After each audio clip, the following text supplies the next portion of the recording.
Canadians need to know 50% of the landmass of each province will be off use to humans in the very near future. Welcome to Wake Up Canada News. I'm Brad Wilder. This next article was researched and written by Gloria Karol. According to the Wildlands Project, there's a map of where approximately 50% of the landmass of each province will be off use to humans. Color-coded areas will only be accessible to scientists, who we like to, call corporate lobbyists instead. They're here to monetize at your comfort and expense. They're coming after our land, Canadians' land, and resources, and people are in the way. Each province across Canada is mineral rich, and they want to tap into these resources for monetary gain. People will be corralled into districts and placed into stack and pack housing that Mark Carney has vested interest through Brookfield Asset Management. These are 600 square foot modular housing units, and they are the new vision for Canadians under his leadership. You will be taxed and regulated right out of your home and off the property you do not own. Unless you have an allodial title, you are a leaseholder, tenant, and nothing more. You will be issued a daily carbon allowance and CBDC, and ESGs is how they'll track your purchases, movement, and whether or not you're a model citizen. Remember, Canada's role model for control is China. You've probably heard Canada being referred to as China.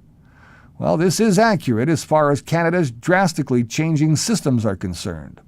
The Chinese Communist Party and the Chinese government state that China is a socialist democracy and a people's democratic dictatorship.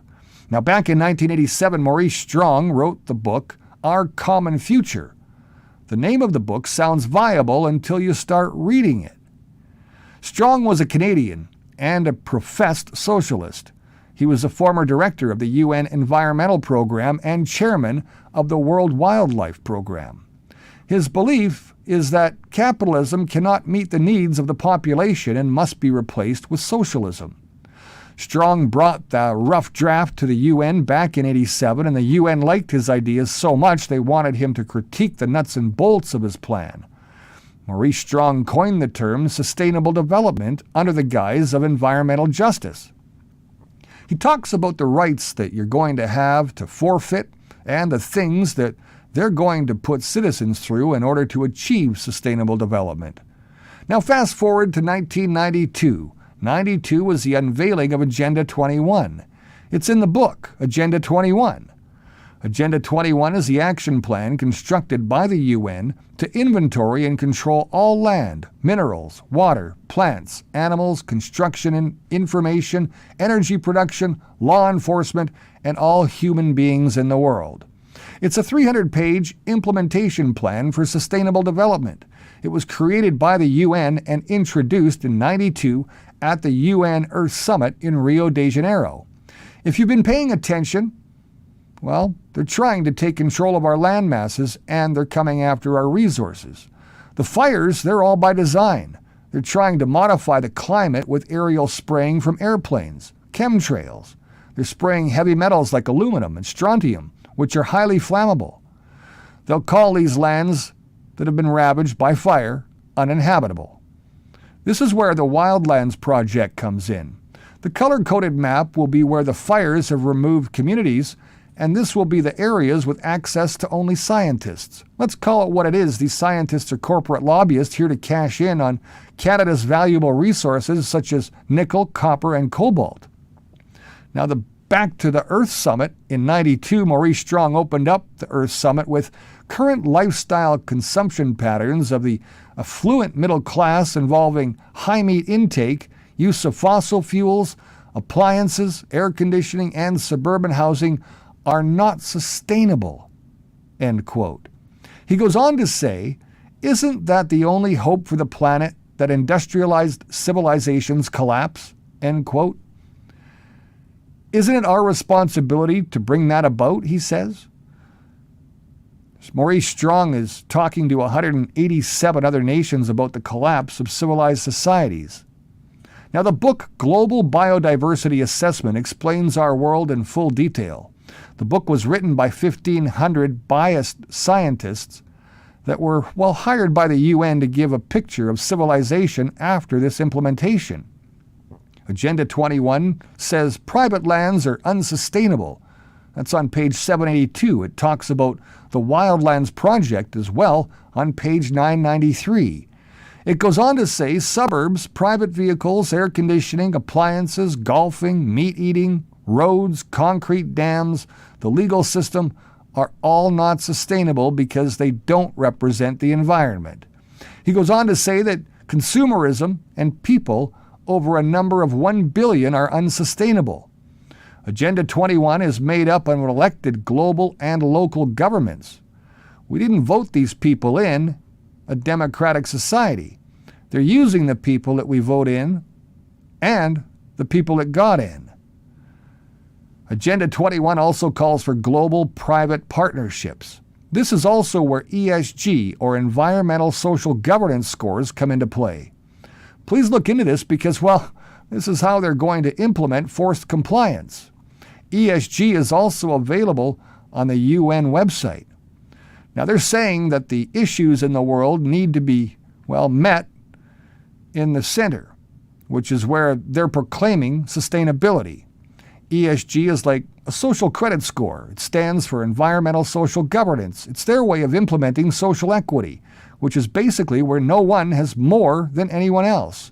No one has more food, water, bigger house, more health care, land use, transportation, energy, children, etc. Also under the plan, strict population policy and reproductive rights. So they're saying that we have two options in the name of environment, and that is all about the climate. Now, we either get the population down to 1 billion so we can all continue to live sustainably, or everyone has to live like peasants. Commencing 2020, with the forced vaccinations, they've started to work on their depopulation agenda, but this mission failed because too many citizens saw through the depopulation psyop and refused to inject biological warfare into their human genome. For additional research on that, you can go to clientele.org. Here you'll find 2,000 signatories in varying ranges of specialities, from natural sciences to geologists, environmentalists, climatologists, etc. They have also repeatedly challenged the World Economic Forum to an open debate and have been repeatedly ignored. The agenda puts the wealthy and the poor on the same playing field in this socialist agenda. The only people that won't be affected, guaranteed, are the character paths, psychopaths, spellbinders, and ultimately the pathocracy. This was noted from the playbook by Andrew Lobsowski, who warned us about this in his political Ponerology. We reside in a system where pathological individuals, people completely disconnected from conscience, empathy, and truth, rise to the top, then normalize their sickness as leadership. Lobsowski says it's the pathocracy. They're not a government for the people, but a government against them. They're run by the worst of humanity. They're the diabolically unhinged. They hide behind slogans, narratives, and manufactured enemies. The UN Agenda 2030 also calls for strict migration policies as well. They favor open borders. It also allows for the monitoring, metering, and restricting of our energy and water use via smart meters. They can absolutely take control of people's thermostats. It also declares public lands off use to humans.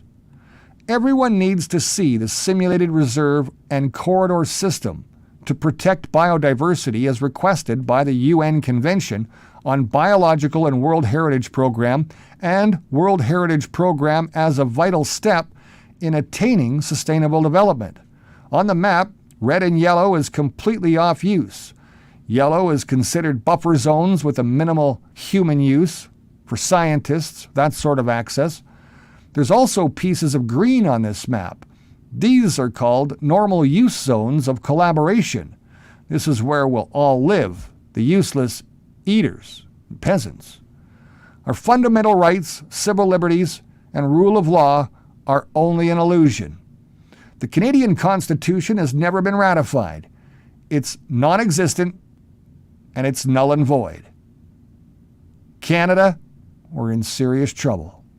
Thanks for watching Wake Up Canada News. Please like, share, and follow us on any of your favorite socials, including YouTube, Facebook, Rumble, BitChute X, and our website at wakeupcanadanews.com. Till next time, remember, you're the voice, and it's time to make it count. I'm Brad Wilder. I'll see you soon.